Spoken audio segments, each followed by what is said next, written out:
오늘 하나님께서 허락하실 말씀, 여러분이 들으실 말씀은 요한복음 4장 43절에서 54절까지 말씀이 되겠습니다.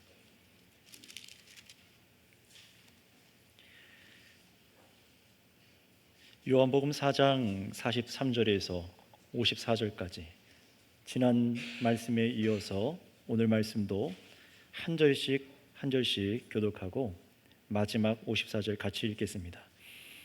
이틀이 지남에 예수께서 거기를 떠나 갈릴리로 가시며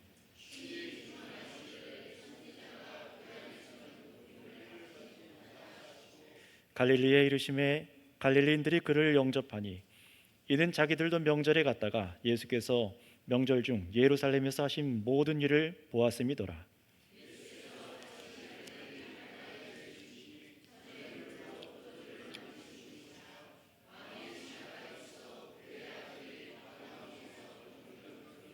그가 예수께서 유대로부터 갈릴리로 오셨다는 것을 듣고 가서 청와대에 내려오셔서 내 아들의 병을 고쳐 주소서 하니 그가 거의 죽게 되었습니다.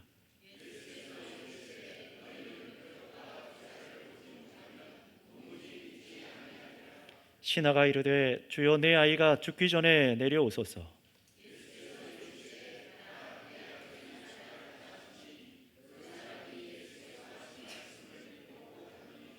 내려가는 길에서 그 종들이 오다가 만나서 아이가 살아있다 하거늘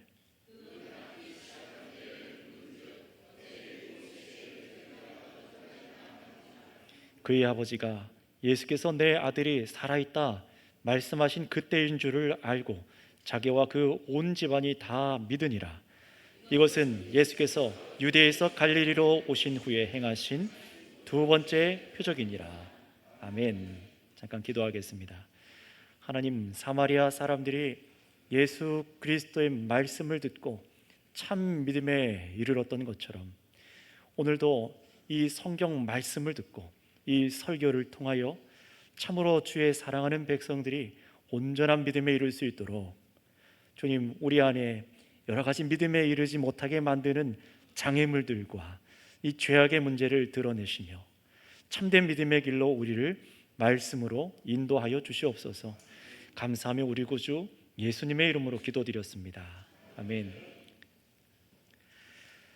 43절에 예수님께서는 단 이틀만 사마리아에 계시다가 이제 갈릴리로 가셨다라고 오늘 이렇게 기록되어 있습니다. 사실 예수님께서는 유대 땅에서 갈릴리로 처음부터 가시는 것이 목적이었습니다. 자, 그렇다면 도대체 저 갈릴리에 어떤 사람들이 있기에 이 사마리아에서 중간에 사마리아에서 예수님을 그렇게 환대하고 말씀을 믿고 이렇게 사랑하는 사람들을 뒤로 하시고 왜 갈릴리로 가신 것일까요? 사마리아 사람들보다 더 예수님을 환영하고 믿으려고 하는 많은 사람들이 이 갈릴리에 기다리고 있었던 것일까요?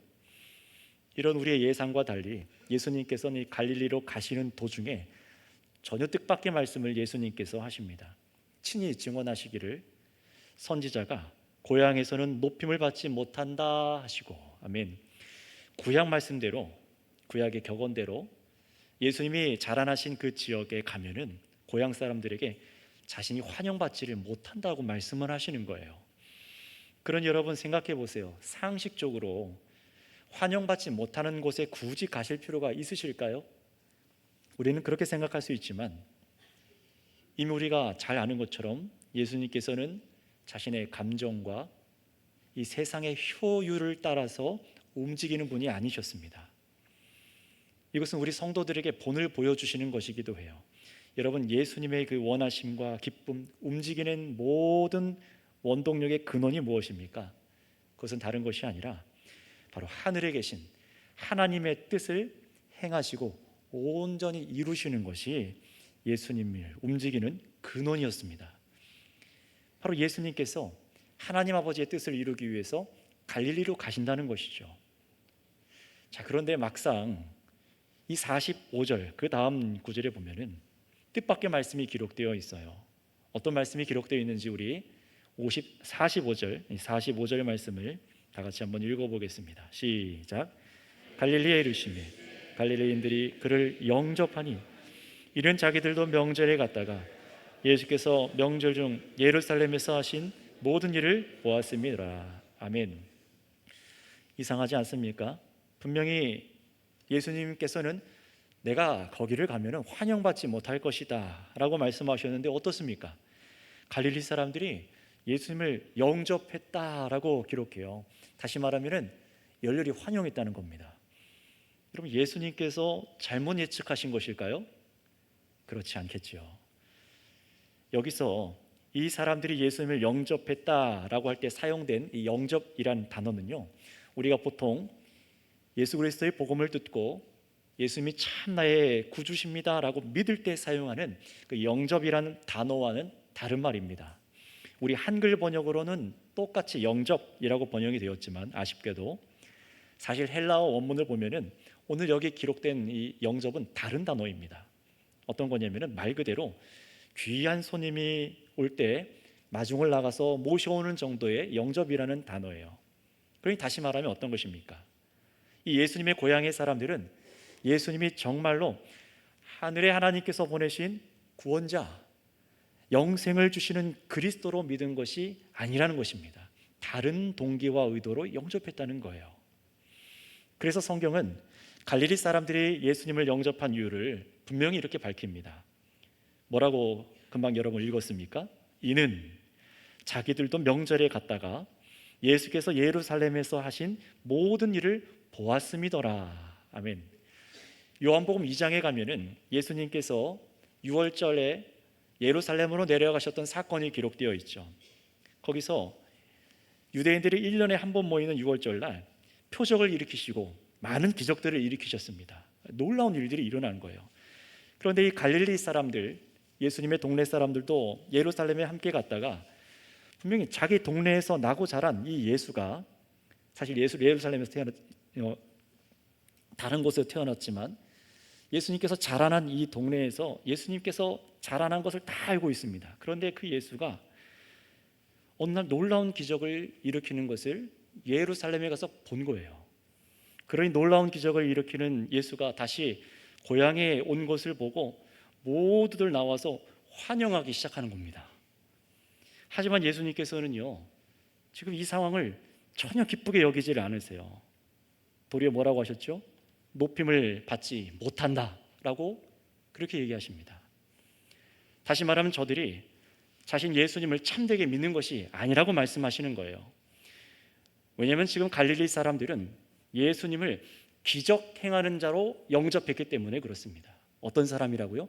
기적을 행하는 분으로 영접했기 때문에 그렇습니다. 여러분, 이것이 왜 문제일까요? 기적을 행하는 분을 환영하고 영접하는 그게 뭐가 문제일까요? 이틀 전에 사마리아에서 그 땅에서 있던 일을 한번 떠올려 보세요. 사마리아 사람들은 예수님의 기적, 표적이 없었음에도 불구하고 예수님의 말씀을 듣고 예수님이 그리스도이심을 믿었습니다. 심지어 말씀을 듣고서 예수님이 바로 온 세상의 구주십니다라는 이 참된 고백을 했어요. 바로 하나님 아버지께서 이 땅에 아들을 보내신 목적대로 믿은 것입니다. 그래서 예수님께서도 이 사마리아 사람들이 영생을 얻는 그 믿음을 보시고 말씀을 듣고 믿는 믿음을 보시고 배부르게 느끼시면서 이틀 동안 하나님의 구원의 추수가 이 사마리아 땅에서 일어나는 것을 맛보셨어요. 그 예수님의 기쁨이셨습니다.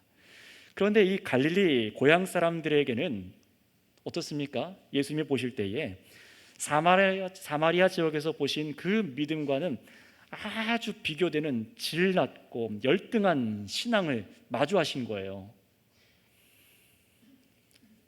여러분이 갈릴리 사람들은 유대인들입니다. 사마리아 사람들과 다르게 구약 성경을 다 가지고 있었습니다. 또 예수님의 가르침도 분명히 예루살렘에서 동네에서 들었음에도 불구하고 태초에 하나님의 그 말씀이 지금 이 땅에 육체로 오셨다는 것, 그분이 바로 예수님이라는 것을 믿지를 않은 거예요. 그 믿음이 이들 마음에 없는 것입니다. 예수님께서 하나님의 아들이심이라는 것이 믿어지질 않는 겁니다. 믿지를 않아요. 예수님의 몸이 성전이다, 이 말도 믿질 않습니다. 그 몸으로 세상 죄를 대신 지시고 희생당할 어린 양으로 오셨음도 믿지를 않습니다. 오직 하나님 아들을, 예수님을 믿는 자에게 영생을 주시는 이 말씀을 예수님께 들었음에도 불구하고 믿지를 않는 겁니다. 성령으로 거듭나서 영생을 얻게 하는 이 진리의 복음에 엎드려서, 아, 그렇구나, 예수님이 우리의 주, 우리의 구주시구나 라는 이 인식이 없는 겁니다. 하나님 아버지께 드려질 영적인 예배가 지금 사마리아부터 시작해서 유대와 사마리아와 온 땅에 퍼져나가려고 지금 태동하고 있는 것을 전혀 깨닫지 못하고 이 예수님의 말씀을 믿지를 않는 거예요. 여러분, 대신에 이 갈릴리 사람들 마음에는 어떤 것이 가득 차 있었던 것일까요? 무엇이 그 마음에 집중되어 있던 것일까요? 바로 예루살렘에서 눈으로 보았던 표적과 기사죠. 기적입니다. 기적. 신기한 일을 이루시는 것에 이 갈릴리 사람들이 마음이 지금 다 빼앗겨 있는 거예요. 그들은 예수님의 어린 시절부터 예수님의 인성을 보면서도, 그 인격을 보면서도 하나님의 사랑이라던가 예수님께서 친히 밝히신 그 진리에는 전혀 관심이 없었습니다. 물론 자신들과 어려서부터 이 자란 이 청년 예수가 무슨 하나님의 아들일 수 있겠느냐, 그래서 믿지 않으려고 한 것도 있었겠지만, 오늘 본문이 핵심적으로 다루는 이들의 죄성은 무엇입니까? 그들 마음에 원하는 바가 하나님의 구원이 아니라 어디에 다 쏠려 있다고요? 기적입니다. 기적에 다 마음이 쏠려 있어요. 그래서 누가복음 4장의 기록을 보면은 예수님의 동네 사람들이 이 예수님의 말씀을 듣다가 자신들이 하나님이 보내신 이 그리스도 예수를 믿지 않는다는 것이 구약 말씀으로 이 죄가 드러나니까 어떻게 했습니까? 회개하거나 마음을 돌이킨 게 아니라 예수님을 막 선동해서 몰아서 동네에서 가장 높은 절벽으로 밀어 떨어뜨려 죽이려고 했습니다. 그게 예수님의 동네 사람들이었어요. 왜 그랬을까요? 바로 자기들은 이 예수가 말하는 구원이 필요 없다고 생각한 겁니다. 이미 거룩한 절기도 지키고 있고 성전에 가서 제사도 드리고 있고 예물도 헌금도 드리고 혈통적으로 이스라엘 자손이라 당연히 구원받은 자들, 당연히 우리가 구원받은 자들이지 무슨 성령으로 거듭나고 그리스도의 희생이 왜 필요하며 무슨 하나님께서 영과 진리로 예배한 자들을 찾으시느냐, 그렇다면 지금까지 우리가 믿음 생활한 것, 신앙 생활해 온 게 다 잘못된 거냐? 이 반발심이 막 올라오는 거예요. 예수님의 말씀을 듣고 믿어 순종하는 것에는 진리에는 관심이 없습니다. 어떤 거예요? 다른 말 하면은 막 화가 나니까 다른 말 하지 말고 기적만 일으켜 주세요. 그러면 계속해서 환영해 줄 수 있다는 겁니다. 그렇다면 예수님께서 여러분 복음을 증거하는 방법이나 예수님의 말에 문제가 있으셨을까요? 반발심이 들지 않도록 그렇게 얘기하는 게 우리 인간들, 우리 사람들의 사회 안의 덕목이고 예절인데 하필 종교적인 자부심, 자존심과 심기를 예수님께서 잘못 건드신 것일까요? 좀 사람을 고려해서 천천히 말씀해 주시고 기적도 보여주시면서 진리도 적절히 말씀하셔야 되는데 너무 급하게 말씀하셨던 것일까요? 아니죠. 여러분, 이것은 예수님의 말씀과 말씀을 증거하는 이 방법에 문제가 있던 것이 아닙니다. 진리는 늘 언제나 선명하게 드러나야 됩니다. 사람의 생명이 달린 문제니까요. 이 복음은 듣는 사람의 감정에 따라서, 듣는 사람들의 자존심에 따라 전달하는 자가 눈치 봐가면서 말하는 그런 세상 인문학적인 것이 복음이 아닙니다. 복음은 그런 게 아니에요. 저도 예전에는 모를 때는 세상의 방법처럼 논리처럼 설득하기 위해서 정말 많은 시간을 썼습니다. 빙빙빙빙빙빙 돌았습니다. 그러나 그건 성경의 방법이 아니더라고요. 변화되지도 않습니다. 생각해 보세요. 사마리아 여인에게 예수님께서 세상의 상담가들처럼 찾아가셔서 랍보를 형성하시고, 랍보가 뭡니까? 관계 형성이라고 전문 용어를 쓰죠. 관계 형성을 하고 나서 그 다음에 진리를 말씀하는 게 아니었어요. 진리를 곧장 전하시고 가장 고통스러워하는 남편의 문제를 꺼내셔서 목마른 상태를 직시하게 하시고 복음을 말씀하셨습니다. 게다가 다른 사마리아 사람들은 어떻습니까?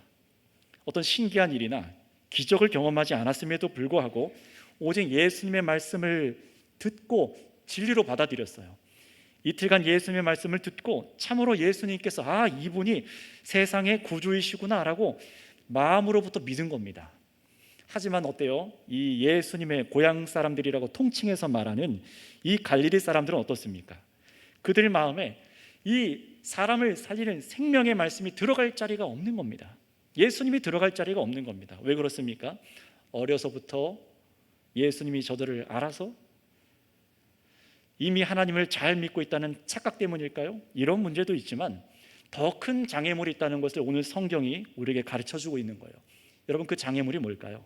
바로 사람들 마음이 하늘에 계신 하나님의 뜻이 아니라 다 자기가 이 땅에서 원하는 바를 이루며 살고 싶은 그겁니다. 내가 원하는 바를 이 땅에서 원하고 살고 싶은 마음 투성인 거예요. 쉽게 말하면은 이 땅에서 나의 꿈, 나의 소망, 내가 원하는 바를 이루는 게 가장 중요하다는 거예요. 그런데 그런 원하는 바를 기적적으로 이루어줄 수 있는 분이 자신들 앞에 나타났으니, 그러니 예수를 믿으려고 하고 영접해서 모시려고 하는 겁니다. 여러분, 왜 이렇게 기적과 이 표적에 그렇게 열광하는 이유가 뭐라고요? 결국은 내가 원하는 바를 예수를 통해 이루고 싶어하는 욕망 때문입니다. 이게 예수님을 바로 믿지 못하게 하는 주된 장애물인 거예요. 그리고 여러분, 먼저 이 본문 말씀에서 이 두 가지가 충돌되고 있다는 것을 잘 깨달으셨으면 좋겠습니다. 어떤 것입니까? 첫 번째는 말씀을 듣고 예수 그리스도를 믿는 것이냐, 말씀을 듣고 예수님을 믿는 것이냐, 아니면은 예수께서 내가 원하는 소원을 기적적으로 이루시는 분으로 믿는 것인가, 예수가 나의 소원을 기적적으로 이루어줄 뿐이다, 이것 때문에 믿는 것인가. 이 두 가지가 지금 첨예하게 부딪히고 있는 겁니다. 여러분, 그런데 이 두 가지 모두가 다 예수님의 말을 사모해요. 그러나 예수님의 말씀을 듣고 이 성경을 읽고 설교를 들어도 듣고 싶은 게 다릅니다. 원하는 게 다릅니다. 둘 다 예수님을 믿는 것 같은데, 진리의 말씀을 듣고 믿는 자와 기적을 구하며 믿는 자들은 이 삶의 내용도 다르고 그 결과 끝도 너무나 다릅니다. 어떻게 다를까요? 말씀을 듣고 예수님이 정말 그리스도이심을 마음으로부터 믿는 자는 영생의 구원을 얻지만, 표적과 내가 원하는 기적을 구하는 자들은 영원한 사망 심판을 결단코 피할 수가 없습니다. 이건 제 말이 아니라, 왜 그런지 제 표현이 아니라 우리들 앞에 훌륭한 많은 신앙의 선배들이 이미 잘 설명해 놓은 좋은 예를 제가 한 가지 들어서 설명해 드리겠습니다. 예수님께서 일으키신 이 표적들, 기적들은 이 보물을 찾는 단서와 힌트 같은 것입니다. 뭐라고요? 단서와 힌트. 보물을 찾기 위해서 힌트가 있잖아요. 바로 그런 거라는 거예요. 그러니 이 표적들이 보물을 찾는 단서와 힌트라면은 이 보물 지도와 같은 표적을 봤으면 어떻게 됩니까? 보물을 향해 가야죠. 힌트를 중간중간, 이 표적들을 중간중간 보면서 마침내 발견하게 될 보아의 마음이 다 가 있어야 되는 겁니다. 그런데 문제는 뭡니까? 사람들이 이 단서들을 따라, 표적을 따라 목적지 예수 그리스도께로 나가는 게 아니라 보물을 발견해야 되는데, 사람들이 어떻게 하는 거예요? 단서들에 멈춰서서, 표적에만 멈춰서서, 기적에만 멈춰서서, 이야, 이거 너무 아름답다, 이거 너무 신기하다, 이거 마음에 든다, 그래 이거지, 세상에서 내가 찾던 게 이거지, 기적만 즐기고 앉아있는 거예요. 참으로 안타까운 일이죠. 영생을 주시는 보화이신 생명의 구주 예수님을 참되게 믿는 그 믿음으로 나아가는 게 아니라 예수께서 보여주신 기적, 내가 원하는 기적에 머물러 있는 겁니다. 여러분, 이게 바로 갈릴리 사람들이 예수님을 영접한 목적이에요. 자기 삶에 신기한 일, 예수께서 명령해서 내 삶에 내가 원하는 기적이 일어나기를 원하는 것입니다. 그런 이런 사람들을 오늘날 성경을 읽고 설교를 들어도, 또 설교를 하는 목사라도 이런 수준의 믿음에 빠져 있으면 어떻게 되는 것입니까? 내 살림살이, 내 건강, 이 세상에서 복이라고 말하는 것을 얻기 위해 말씀을 읽어요. 이런 복을 얻기 위해서, 기적을 경험하기 위해서 성경을 핍니다. 이런 목적으로 설교를 듣고 똑같이 앉아있는 것 같지만 이런 목적으로 내가 원하는 것만 골라 듣습니다. 예수를 똑같이 얘기하지만 철저히 인본주의적으로 전혀 복음과 상관없이 예수님을 얘기하는 거예요. 여러분, 성경의 말씀처럼 이 세상에는 이런 가짜 교회와 가짜 신앙인이 정말 많이 있습니다. 예수 그리스도라는 목적지로 나아가지를 않고 신기한 일만 구하며 머물러 있는 사람들이요. 믿는다고는 하는데 늘 그들의 자랑은 잘 들어보면은 우리의 생명의 보호하신 예수님이 아니라 예수님이 주신 어떤 선물, 예수님이 주신 이거, 세상에서 내가 얻었다라고 말하는 것들입니다. 예수님이 자랑이 아니에요. 그가 나에게 주신 이런 것들이 자랑이지, 잘 들여다보면 예수님을 가장 귀한 보배로 여기지 않습니다. 그래서 예수님께서는 우리에게 참된 믿음이 무엇인가 바르게 가르치고 바르게 믿도록 이 자리에서 두 번째 표적을 행하여 주십니다. 이걸 딛고 믿음에 서라는 거예요. 누가요? 우리가요. 그 장소는 어디였습니까? 전에 혼인잔치집에서 포도주가 똑 떨어졌을 때 예수님께서 물로 포도주를 만드신 그 장소였죠. 포도주의 그 뜻이 무엇이었죠? 물로 포도주를 만든 그 첫 번째 표적의 의미는 새로운 시대가 왔다는 거예요.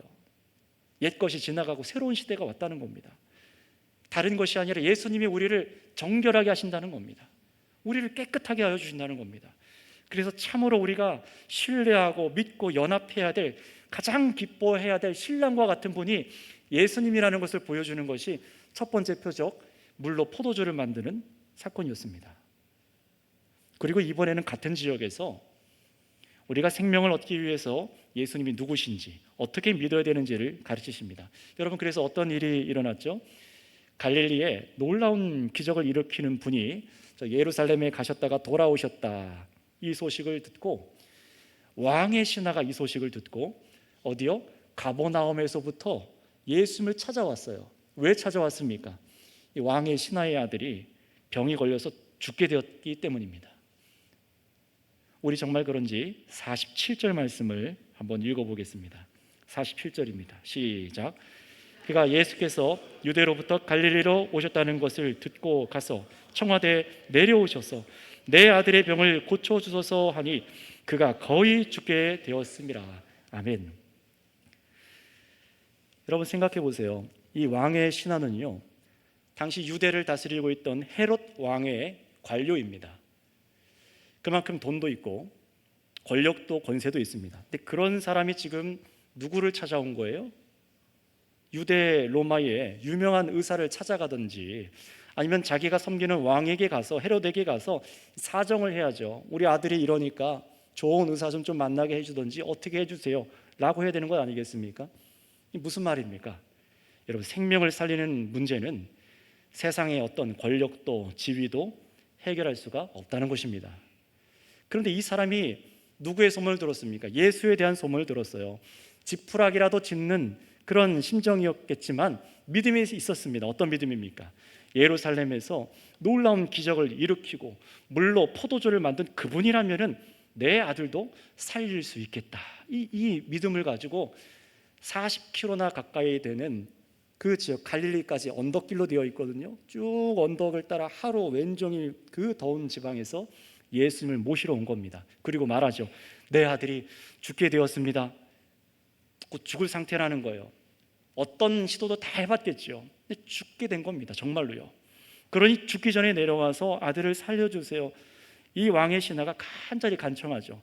그런데 예수님께서는 이 말을 들으시고 어떻게 하십니까? 이 왕의 신하와 갈릴리 지역의 사람들을 향해서 함께 책망의 말씀을 하세요. 책망을 하십니다. 48절에 이렇게 얘기하시죠. 예수께서 이르시되 너희는 표적과 기사를 보지 못하면 도무지 믿지 아니하리라. 이 무슨 말씀일까요? 예수님께서 보시기에는 갈릴리 사람들처럼, 고향 사람들처럼 이 왕의 신하 역시 참 믿음에 이르는데 여러 가지 장애물이 있는 것을 보신 겁니다. 아직 참된 믿음이 아니라는 거예요. 여러분, 이 왕의 신하 말에 표면적으로 드러난 문제는 무엇입니까? 예수님이 꼭 자기 아들의 있는 그 장소로 가야만 한대요. 그래야만 나을 수 있대요. 그렇게 믿은 겁니다. 마치 세상의 의사와 같이 직접 환자를 만나야 된다고 생각을 한 겁니다. 분명히 이 예수 능력이 있지만 장소에 제한되는 사람과 이 예수도 별반 다르지 않다고 이 왕의 신하는 여긴 겁니다. 하지만 성경은 지금까지 요한복음에서 이 예수님이 누구시라고 말씀했습니까? 요한의 증언과 예수님께서 친히 자신을 누구라고 우리에게 말씀해 주셨습니까? 예수님은 세상을 창조하신 하나님의 말씀이십니다. 그 말씀이, 하나님의 말씀이 우리와 같은 사람의 형상이 되셨을 뿐인지 예수님은 하나님이십니다. 하나님의 말로 명령하심으로 이 세상이 창조되었습니다. 바로 그 말씀이 어디에 오셨다고요? 죄로 망가지고 병들어 죽어있는 이 세상을 살리기 위해 말씀이 육신을 입고 이 땅에 오신 것입니다. 생명의 구주께서 모든 것을 다스리시는 분이 오신 거예요. 그분이 예수님이십니다. 그러니 예수님께서 말씀하심으로 무엇이든지 다스릴 수 있으신 거죠. 그래서 마태복음에 보면은 오늘 말씀의 상황과 비슷하지만 전혀 다른 믿음을 보인 백부장의 사건이 기록되어 있습니다. 군인 100명을 다스리는 백부장이, 그것도 이방인이에요. 그 사람이 어떻게 합니까? 예수님을 찾아와서 나의 종이 죽게 되었습니다, 이렇게 얘기해요. 그래서 예수님께서는 거기에 아예 이렇게 말하시죠. 내가 같이 가주랴? 그러자 백부장이 뭐라고 말합니까? 가실 필요 없습니다. 한 말씀만 하여 주시옵소서. 내 종이 낫겠습니다. 예수님께서 그 믿음을 보시고 그 백부장을 칭찬하시죠. 그런데 지금 이 왕의 신하와 갈릴리 사람들은 이런 믿음이 아닌 거예요. 아이가 죽기 전에 내려오소서, 거기로 가주세요. 예수님의 일하심을 자기 상식대로 한계 짓는 겁니다. 기도하면 뭐합니까? 내 상식대로 이루어달라고 기도하는데요. 이건 믿음이 아닙니다. 예수님의 일하심을 자기 생각대로 한계 졌어요. 전적으로 예수님께 맡기지 못하고 자기 생각대로 일이 풀려야만 하는 것입니다. 예수님께서 누구신지 앞서 요한과 예수님의 가르치신 말씀들이 분명히 유대 온 지역에 퍼져 있음에도 불구하고 예수님을 참 하나님의 아들, 창조주의 하나님 아들로 믿지를 않은 겁니다. 그래서 주님은 책망하시죠. 도무지 표적과 기사를 보지 않으면 너희는 믿지를 않는구나. 여러분, 그것도 누구에게 이 말씀하신 거예요? 하루길을 걸어와서 간절히 부탁하며 지금 죽어가는 아이의 아버지를 앞에 두고, 그것도 왕의 신하를 앞에 두고 예수님은 그의 면전에 대고 지금 책망을 하시는 겁니다. 여러분, 예수님은 책망도 하십니다. 좋은 말, 인격적으로 상담하는 그런 그리스도만 우리는 생각하지만 아닙니다. 한번 의사를 생각해 보세요. 여러분이 다니는 병원의 의사를 생각해 보세요. 계속해서 환자가 잘못된 고집을 피우는 응급 환자가 왔다고 생각해 보세요. 중요한 게 뭡니까? 의사가 환자에게 친절하고 부드러운 말을 해주는 게 아니라 이 환자의 잘못된 행동을 곧바로 막고 치료해 주는 게 중요한 것 아니겠습니까? 지금 예수님께서도 그러신 거예요. 예수님께서도 이 호흡이 꺼져가는 아이의 상황을 두고 다른 믿음이 아니었지만 자신을 찾아온 이 왕의 신하의 믿음을 지금 새롭게 고치시려고 하시는 겁니다. 왜냐하면 예수님을 바르게 믿는 것만이 생명을 얻는 유일한 길이기 때문에 그렇습니다. 여러분, 우리의 신앙은 생각보다, 우리들의 믿음은 굉장히 불순물들이 많이 끼어 있습니다. 때론 이렇게 책망을 받지 않으면 무엇이 문제인지 여러분도 저도 잘 알아듣지 못할 때가 많이 있습니다. 그것도 한 번에 깨달으면 얼마나 좋을까요? 근데 그러나 잘 이해를 못해요. 얼마나 사람이 무지한지 49절에 이 왕의 신하가 이런 예수님의 책망을 듣고도 어떻게 말합니까? 여전히 이 예수님의 말을 이해하지 못하고 이렇게 말해요. 신하가 이르되 주여 내 아이가 죽기 전에 내려오소서. 아직 깨닫지 못한 거예요. 예수님이 분명 놀라운 기적을 일으킬 수 있는 분이라 믿지만 이번에는 어때요? 아이가 죽고 나면은, 사람이 죽고 나면은 어떤 병도 치료할 수 없다라고 예수님을 제안하는 거죠. 예수님이 하나님이신 것을 깨닫지를 못하는 겁니다. 그럼에도 이 왕의 신하가 포기하거나 예수님께 화를 내지 않는다는 것은 우리가 모두 주목해 봐야 될 필요가 있습니다. 여러분, 이게 어떻게 된 상황이죠? 책망하시는 주님 앞에서 이 왕의 신하가 완전히 낮아지기 시작해요. 여러분, 이 아들의 아빠가 왕의 신하면 뭐 합니까? 권력과 돈과 명예가 있으면 뭘 합니까? 아들을 살릴 수 없는데요. 게다가 예수님 앞에 오니 그마저도 잘못된 믿음이다 책망을 들어요. 높은 자리에 있던 왕의 신하는 이 생명의 문제 앞에서 더 이상 갈 곳도 의지할 곳도 아무런 힘도 없는 한 아이의 아빠로 섭니다. 그래서 말씀을 잘 읽어보시면 왕의 신하라고 지칭하다가 아이의 아버지, 그 사람 지칭이 바뀌어요. 낮아지기 시작한 겁니다. 여러분, 이런 연약한 모습이 다 우리들의 연약한 모습, 다 우리들의 실체 아니겠습니까? 세상적으로 뭔가를 갖고 있고 다 뭔가를 누릴 수 있는 것 같지만 정작 생명의 문제 앞에서는 우리가 쥐는 것들이 아무런 소용이 없는 것을 깨닫게 됩니다. 바로 여기서 왕의 신하는 누구에게요? 예수님께 끝까지 매달립니다. 모르지만 매달려요. 자녀를 둔 아버지의 마음이겠죠. 다른 건 몰라도 지금 이 아이의 아버지가 누구를 찾아야 되는지 번지수는 잘 찾은 것입니다. 하나님의 은혜겠죠. 그럼에도 이렇게 낮아진 그였지만 여전히 온전치 못한 이 믿음의 문제는 아직 해소되지 않았어요. 그래서 예수님께서는 어떻게 하십니까? 주님께서 어떻게 해주시면 되겠습니까? 이렇게 믿음이 없는 걸 보시고 거절하시거나 왕의 신하니까 그래, 사람들 보는 이목도 있고 원하는 데 가서 낫게 해주면 좋은 그림이 만들어지지 않을까? 그렇게 잘못된 속내를 품지도 않으셨습니다. 뭐라고 하셨는지 50절 말씀 우리 한번 읽어볼까요? 50절입니다. 시작. 예수께서 이르시되 가라, 내 아들이 살아있다 하시니 그 사람이 예수께서 하신 말씀을 믿고 가더니 아멘. 뭐라고 하세요? 가라, 내 아들이 살아있다. 가라, 내 아들이 살아있다. 전혀 우리가 생각한 상식이 아니죠. 전혀 왕의 신하가 생각하지 못한 방식을 말씀하시는 거예요. 말씀만 하십니다. 여러분, 예수님이 누구신지, 또 우리가 예수님을 볼 때에 주목해야 될 것이 기적이 아니라 말씀이라는 것을 지금 가르쳐 주시는 거예요. 여러분, 그래서 말씀을 듣고 이 사람이 어떻게 합니까? 더 이상 자기와 함께 저 아들이 있는 곳으로 같이 가주세요, 내려가 주세요, 졸라대지 않습니다. 표적과 기사를 보고 기적을 보고 돌아가지 않아요.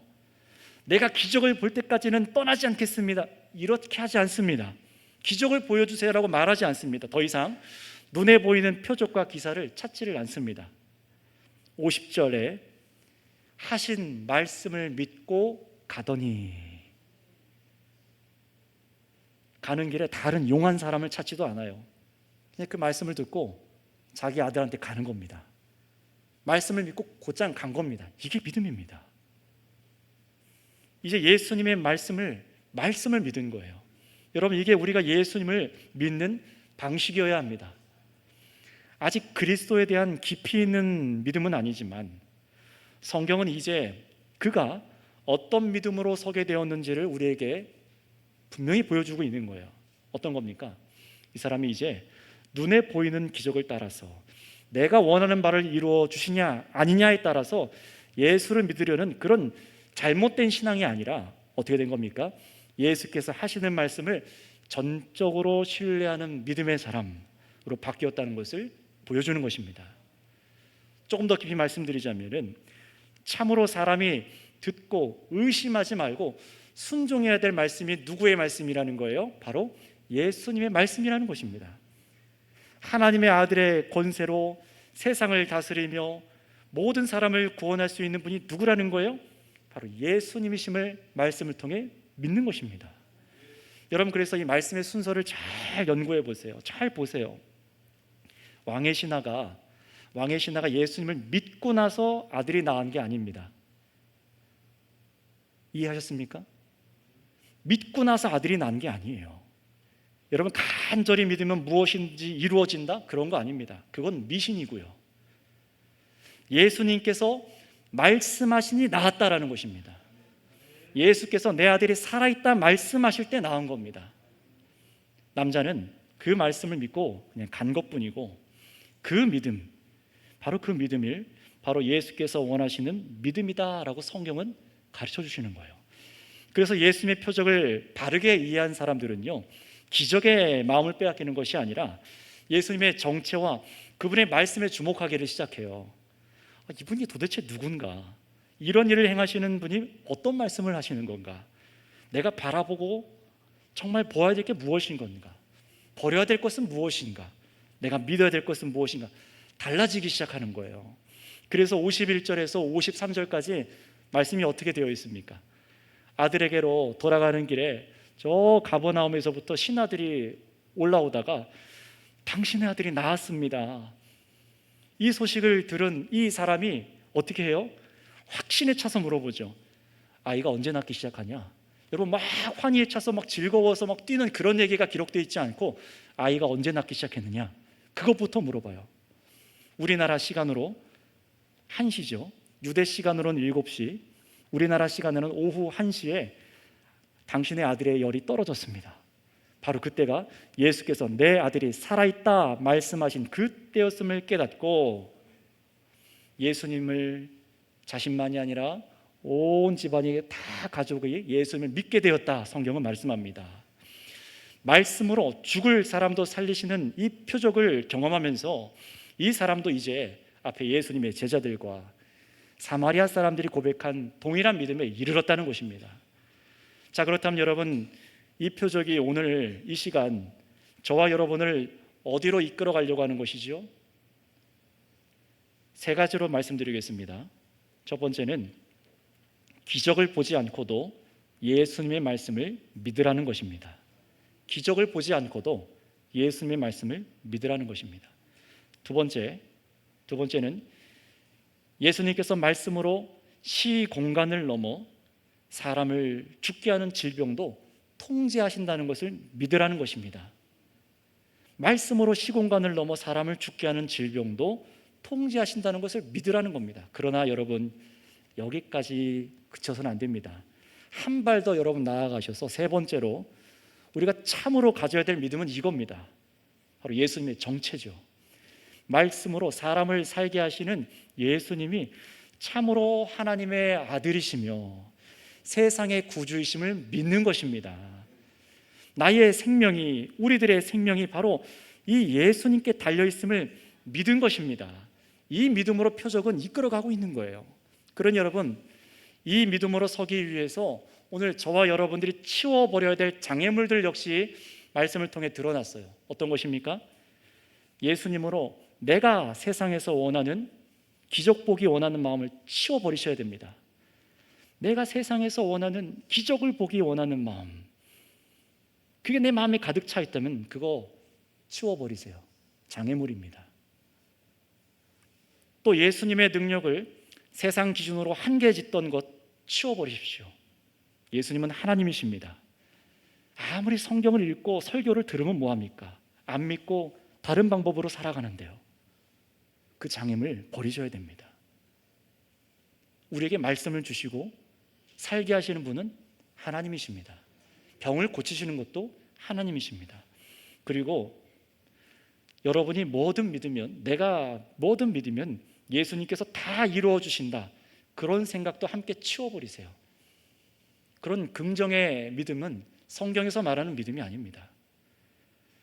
여러분의 믿음이 강하고 정성으로 믿어야 무언가 주님께서 이루어 주시는 것이 아니라 예수님께서 말씀하셔야, 예수님께서 원하실 때에 일이 일어나는 것입니다. 여러분, 그래서 우리의 기도는 내 소원 좀 이루어 주세요 라고 하는 게 기도가 아니라, 기도는 무엇입니까? 하나님의 뜻이 나에게 이루어지기를 원합니다. 이게 기도 아닙니까? 여러분, 예수님은 결코 우리의 이 땅 소원을 이루어 주시기 위해서 오신 분이 아닙니다. 오직 하늘에 계신 하나님 아버지의 뜻을 행하시며 이루기 위해, 온전히 이루기 위해 오신 분이십니다. 그런데 바로 그 뜻이 바로 우리 사람에게 가장 유익한 것이며 선한 것이기 때문에 우리가 이분의 말씀을 믿어야 되는 것입니다. 그러니 여러분, 진실되게 오늘 이 설교를 들으신 여러분, 이 말씀 앞에 서신 여러분, 진실되게 여러분 스스로에게 한번 물어보세요. 여러분, 하나님을 찾는 배후의 동기가 무엇입니까? 하나님께 기도하고 예배하고 나아오는 동기가 무엇입니까? 정말 보석과 같이 여기고 즐거워하는 것이 나의 생명의 주인 예수님 때문입니까? 이 죄사함의 은혜 예수님 때문입니까? 아니면은 예수님이 주시는 기적 때문입니까? 이게 점검이 잘 안 되신다면은 방법은 간단합니다. 어떻게 점검하시냐? 지금 이 주일 이 시간 예배의 자리에서 듣는 성경의 말씀들을 그대로 기꺼이 신뢰하는지 아닌지 여러분의 지난 날들을 돌아보시면 됩니다. 성경 말씀을 설교로 들으며 전혀 말씀대로 가르침 받은 대로 행할 생각이 없고 오히려 현실과 맞지 않다고, 저 말씀은 현실과 맞지 않아 평가하고 있다면 여러분이 원하는 것은 예수님이 아닐 수 있습니다. 또 점검해 보세요. 만약 여러분이 사랑하는 가족을 주님께서 낫게 해주시지 않으면은 여러분 예수님 안 믿을 겁니까? 여러분이 지금 바라고 있는 그 소망하는 일을 여러분 주님께서 이루어 주시지 않으면은 예수님 안 믿을 겁니까? 또 좋은 대학 가기 위해서 예배하고, 세상에 일어나는 재앙이 두려워서 예배에 참여하고, 사업 실패하지 않기 위해서 주일 출석하고, 세상에 복 받으려고 헌금하고 11조하고, 자신과 자녀 아프지 않도록 예수님의 이름을 그래서 부르고 있다면은 반대로 한번 생각해 볼게요. 예수님의 이름으로 기도해도 원하던 대학에 떨어지고, 상사에게 미움받고, 직장에서 잘리고, 재앙에 휩쓸리고, 11조 했음에도 사업에 실패하고, 경제 문제에 부딪히고, 질병이 걸리면은 그때는 여러분 예수님 안 믿으실 겁니까? 내 정성이 부족했구나라고 생각하십니까? 만약에 그렇게 생각하신다면은 그것이 예수님이 책망하시는 잘못된 믿음이며 표적과 기사에 근거한 신앙이며 자기 중심적인 믿음에 처해 있다라는 것입니다. 구원과 상관없는 믿음에 머물러 있을 확률이 아주 높은 것입니다. 주님께서는 저와 여러분이 그런 수준에 머물러 있지 말라고 이 표적을 통해 가르쳐 주시는 거예요. 예수님의 말씀이 우리들의 생각과 부딪힐 때가 많잖아요. 내 감정과 부딪히고 내가 생각한 이 현실적인 해결책과 다를 때가 많잖아요. 그럴 때라도 어떻게 하라고요? 예수님의 말씀을 믿으라는 것입니다. 불가능할 것 같습니까? 어떻게 그런 믿음이 있습니까? 어떻게 믿습니까? 여러분, 성경은 지금 요한복음 4장에서 얼마든지 표적이 없어도, 기적이 없어도 예수님을 믿을 수 있다는 것을 사마리아 사람들과 이 왕의 신화를 통해 보여주지 않았습니까? 그러니 지금껏 성경이 쭉 보여줬듯이 하나님을 잘 믿고 있다면서도 예수님의 말씀은 뒤로 제쳐두고 기적에 열광하는, 내 현실에 일어날 기적에 열광하는, 거기에만 마음에 빠져있는 이 유대인들은 참 믿음에 서지 못한 것을 보여줬습니다.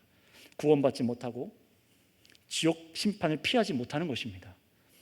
육신의 예수님을 자기식으로 단정했던 죄, 종교적인 자만의 죄, 또 자신이 원한 소원과 기적 보는 것이 우선인 죄, 이런 죄가 그들 마음 안에 가득 차서 생명의 말씀이 들어갈 자리가 없었기 때문입니다. 그러나 왕의 신하로 평범하게 다 누리고 살아가다가 갑자기 찾아온 고난으로 마음이 가난해진 사람, 아들을 살리는데 전혀 무능한 한 아이의 아버지로서 그 연약한 모습으로 예수님 앞에 선 이 사람은 예수님의 책망과 함께 예수님의 말씀을 마음에 받아들였습니다. 기적을 보지 않았음에도 예수님의 말씀을 신뢰하기에 이르는 거예요. 주님 말씀밖에는 의지할 것이 없는 그 환경에 내몰리고 나서야 갈릴리 사람들과 같은 그런 고집을 그제서야 포기한 겁니다. 여러분, 그렇다면 마지막으로 질문드리겠습니다. 여러분들은 어떤 사람으로 하나님 앞으로 나와 있으십니까? 목사가 아니라 어떤 사람으로 살아계신 하나님 앞에 나아오셨냐라는 거예요. 만약에 여러분의 믿음이 오늘 갈릴리 사람들과 같이 이 왕의 신하의 처음 모습과 같다면 바로 예수님이 책망이 바로 여러분에게 한 책망임을 알고 달게 듣고 회개하셔야 합니다. 부디 왕의 신하와 같은 상황에 이렇게 코너에 몰리고 나서야, 그제서야 예수를 그리스도로 바라보고 그분의 말씀을 듣기 시작하는 것이 아니라, 여러분 오늘 이 말씀의 진리를 듣고 회개하며 내 아들이 살아있다 이렇게 말씀하신 예수님이 바로 여러분을 살리기 위해 하나님께서 이 세상에 보내신 세상의 구주이심을 믿으시기를 바랍니다. 이 믿음으로 참되게 하나님 아버지를 감사로 예배하시는 모두가 되시기를 바랍니다. 함께 기도하겠습니다. 오늘 말씀을 들으면서 드러난 우리의 죄, 여러 가지 장애물들이 내 안에 고스란히 있다면 이 시간 그 죄를 회개하시기 바랍니다. 주님, 내 안에 기적을 보고 표적에 머물러 있는 그런 신앙에 거기에 머무르지 않고 정말 예수님이 나의 생명의 구주시며 하나님의 아들이시며 나의 죄를 대속하셔서 나를 살리신 나의 가장 중요한 보화이십니다. 당신이 나를 살리시는 주이십니다. 이 믿음으로 말씀을 듣고 믿는 이 은혜를 나에게 주시옵소서. 내 삶에 원하는 기적이 설령 일어나지 않더라도 말씀을 듣고 이 믿음에 이르게 하여 주시옵소서 하고 이 시간 주여만 부르고 다 같이 기도하겠습니다. 주여, 하나님 아버지께서 이 세상을 사랑하셔서 아들을 보내셨음에도 불구하고, 예수께서 십자가에 못 박히시고 부활하셨음에도 불구하고 여전히 표적들의 기적들에 머물러서 하나님 아버지 영생으로 나아가지 못하는 자들이 바로 저였습니다. 바로 그런 사람이 저였습니다. 그런 저를 긍휼히 여겨주시고 우리를 사랑하여 주셔서 하나님, 우리가 예수 그리스도를 말씀을 듣고 믿는 자가 되게 하여 주시고, 참으로 하나님을 사랑하며 살아계신 하나님을 느끼며 경험하며 살아갈 수 있도록 하심을 감사합니다. 하나님, 우리가 그러나 수많은 장애물들이 우리 앞에 있는 것을 봅니다. 내가 원하는 기준과 내 생각과 하나님, 내가 원하는 마음에 품고 있는 소망들이 더 예수님보다 귀하게 여기는 것이 얼마나 많은지요. 주님, 그것을 보고 믿는 자가 아니라 말씀을 듣고 예수께서 나의 그리스도심을 믿고 주님만을 바라며 주님의 말씀에 순종하는 자가 되기 원합니다. 아버지 하나님, 오늘 이 부족한 중을 당하여 말씀을 증언하게 하시고 함께 믿어 영생에 이를 수 있도록 주님 우리를 부르시오니, 이 예배자리 가운데 임재하신 주님께서 우리를 말씀으로 새롭게 하여 주시옵소서. 주님 감사합니다. 하나님 아버지 감사합니다. 우리를 어두움에 그냥 내버려 두지 아니하시고 우리의 무지함을 그냥 정죄하지 아니하시고 아들 예수 그리스도를 보내셔서 표적을 보게 하시고 진리의 말씀을 듣게 하셔서 성령으로 우리를 거듭나게 하여 주심에 감사를 드립니다. 도무지 깨닫지 못했던 저희들에게 주님께서 긍휼을 베풀어 주셔서 오늘 말씀을 듣고 우리가 더 이상 기적이 아니라, 내가 원하는 소원이 아니라 그것이 이루어지는 것으로 믿음을 갖고 말고, 내가 예수님 앞에서 믿음을 마치 흥정하듯이 하는 것이 아니라 주님, 주의 말씀을 생명의 말씀으로 듣게 하여 주시옵고, 예수님이 나의 생명의 구주이심을 믿게 하여 주셔서 예수님이 나의 전부이며 내 삶의 모든 것을 쥐고 계신 하나님의 아들이심을 믿게 하여 주시옵소서. 이 믿음을 소유케 하신 자들마다 하나님을 기뻐하게 하여 주시옵고, 아직 이 믿음에 이르지 못한 자가 있다면 긍휼히 여겨 주셔서 말씀이 들려지게 하여 주시옵소서. 그들 마음에 말씀하여 주시옵소서. 감사하며 우리의 생명의 구주 예수님의 이름으로 기도드렸사옵나이다. 아멘.